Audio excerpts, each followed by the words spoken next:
Thank you so much for introducing me in such a nice way. I am from the other side of the table, I suppose, because I am an administrator, worked in various capacities, acquired the land of many people without heart, and by force, whatever the direction that is given by the government. As an officer, we are supposed to take the land of the public without their consent, without assessing the social impact assessment. That was not the provision earlier. So I go on these issues more on the practical aspects, particularly the officers that there are placed. As an officer, when the government asks for public purpose, we want this piece of land from this point of time to this point of time. Generally, that was the time. Within 1 year, you have to complete the entire process of acquisition of land. As you said, the land records are not at all in a good position everywhere. If it is being taken as Bihar as an example, the land records are not in good shape. Any place, whatever you say that land consolidation act, land rights, every day you are supposed to make your records rectified. That whenever people comes for any kind of mutation, then you have to make your continuous khatyan, what we call the continuous khatyan. In that continuous khatyan, so people are in a habit of selling the lands for their social purposes, either for marriages or for some other purposes. They are supposed to sell the lands. When they sell the lands, then it comes for the mutation of their cases, that is namantaran. What we call is changing of the names in the records. When it comes to the changing of the names in the records, you have to take at least, give them a notice of 30 days, minimum 30 days. After 30 days only you have to take up this process. But without giving 30 days of notice, you can also go for a camp, revenue camps. In that revenue camps, you can settle these issues. That this land has been sold by so-and-so person. This is known as दाखिल खारिज. We call it दाखिल. आपका land से उठा करके दूसरा जमीन पर हम लोगों ने उसको ऐड किया. And other thing is that you deduct the land from the records of some other people. But when the land records is not correct, as Sunil Kumar has said that you don't have the exact land records with you, and you don't know what piece of land you are going to sell, and you can get any piece of land registered in the registry office. We have good example of, we have a great Gandhi Maidan in Patna that has all been registered by somebody. And we have got railway station, Patna railway station. If you heard in the newspapers, that also have been registered by somebody. People only have to stand there in front of them that you need two witnesses. And the two witnesses says, yes, this is the land of him, that it can be settled.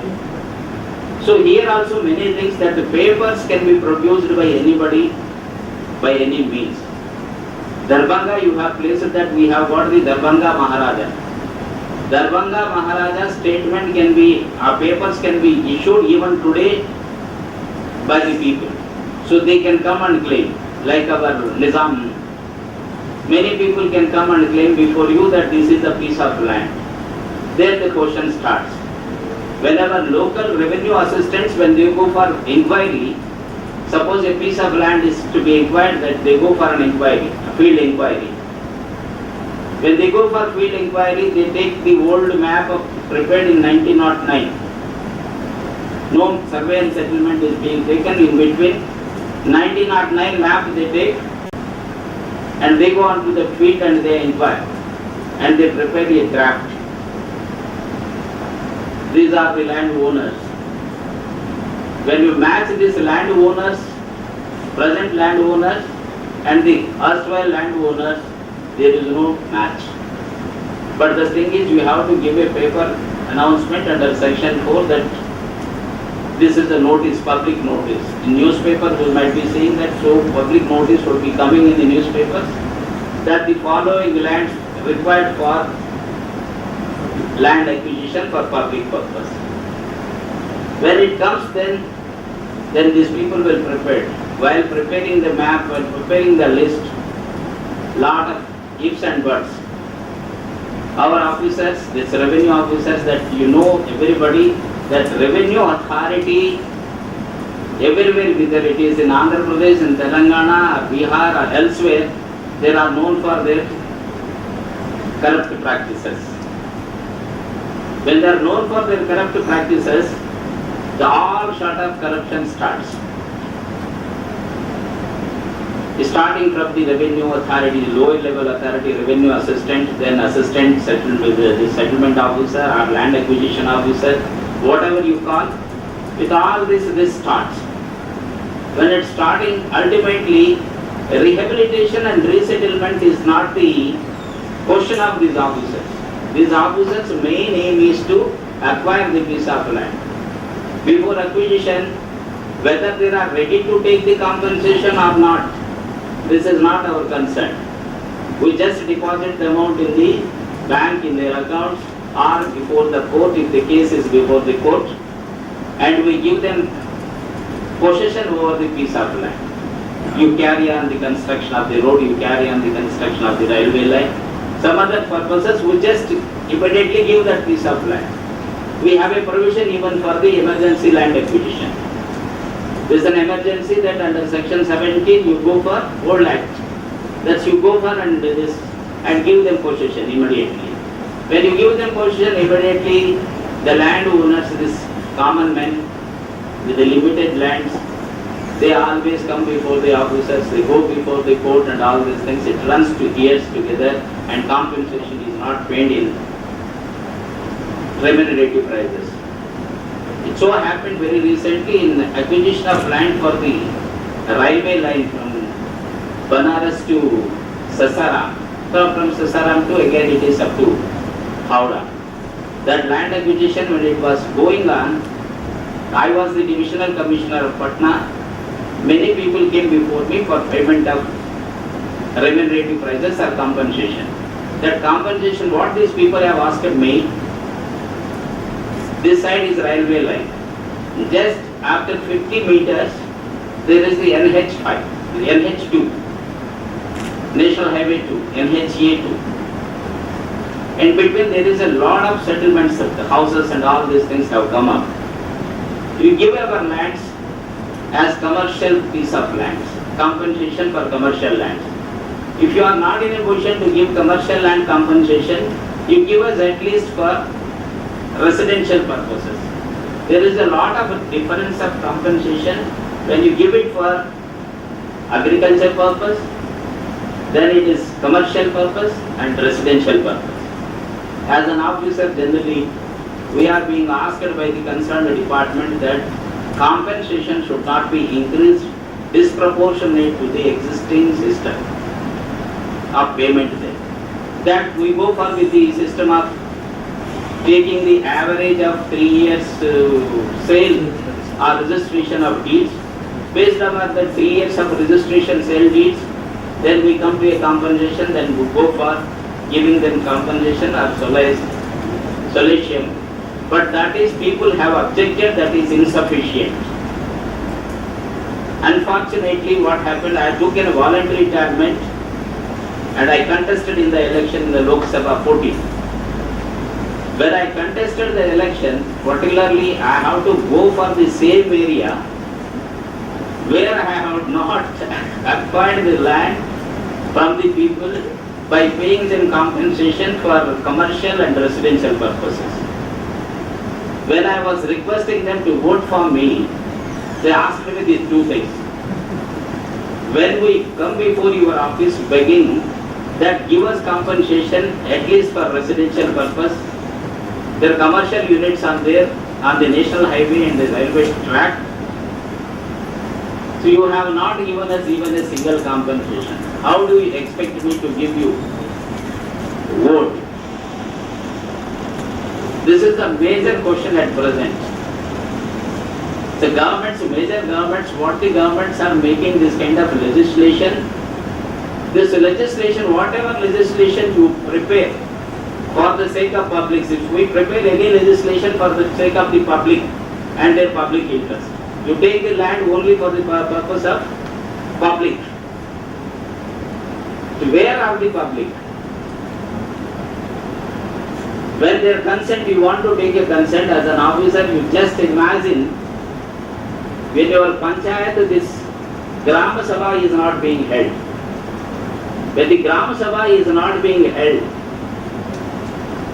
properly with all the people coming together and sitting and passing any kind of resolutions, how can an officer going their ears together, sitting with them, make a rather request for a consent from the people?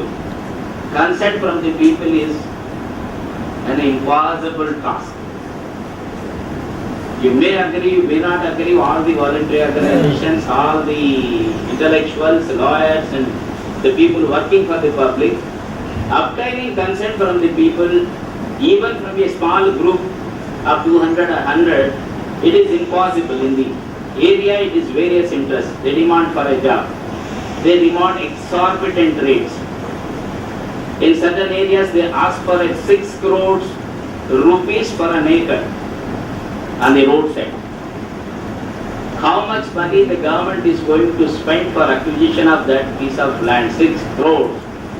After paying of 6 crore of rupees, without rehabilitation, without resettlement, without housing, without drinking water, without schooling, without health facilities, what the people are going to do? It's very difficult question. Another thing is assessing the social impact. Social impact, assessing the social impact, even years together you go and do that. You may be appointing a committee, maybe people are going there, sitting with them and assess the impact. This land acquisition is not particularly at one place, as generally it may include so many areas, so many states. There again you go for this impact assessment. That impact assessment, people will have so many issues. So that issues, any government is not going to do that. This act particularly, I suppose, whoever might have been passed, it may be UPA and NDA. UPA might have passed and the NDA might have made certain amendments. This act is practically that you are not going to acquire even a single inch of land. This act has been prepared in such a fashion that you are not going to acquire even a single inch of land for any other purpose. Now it has been seen that without even implementation, by looking at the fabric of this law, then anybody can come to conclusion that it needs certain amendments. This law needs certain amendments. Without these amendments, at least for certain exemptions, 13 acts, consolence, or for the purpose of defense, for the purpose of rural infrastructure, whatever it may be, unless until you make certain amendments, this act is practically unimplementable. This, what I mean to say, is practically unimplementable because I am dealing with the same subject at present in Bihar. Many officers comes before us, particularly the collectors. 30 collectors used to come to our tribunal and they used to express, sir, a small inch of land cannot be acquired. Why so? This is like that. Unless and until you make certain amendments. These amendments with the public opinion only, with all discussions, this has been brought. And people say somewhere that this government is particularly going to acquire land to hand it over to the corporate sector or some private people only. That is not at all the purpose anywhere. This land is, if it is acquired, some kind of infrastructure is going to come, it is going to give benefit to the people. When it is going to give the benefit to the people, we have to think that the legislation is to make a balance in the society. You are paying a compensation, this compensation you increase a little bit more based upon the demand of the people. If there is any possibility of giving them employment somewhere in some short, so that the people can live in happily without any kind of this impoverishment that we can think about. But acquisition of a land is an essential activity of a particular state for growth and development. So with this limited comments and limited commitment, I am requesting you, all of you, that what sort of amendments can be made further to this act. It may be suggested or I may be questioned afterwards. Thank you so much.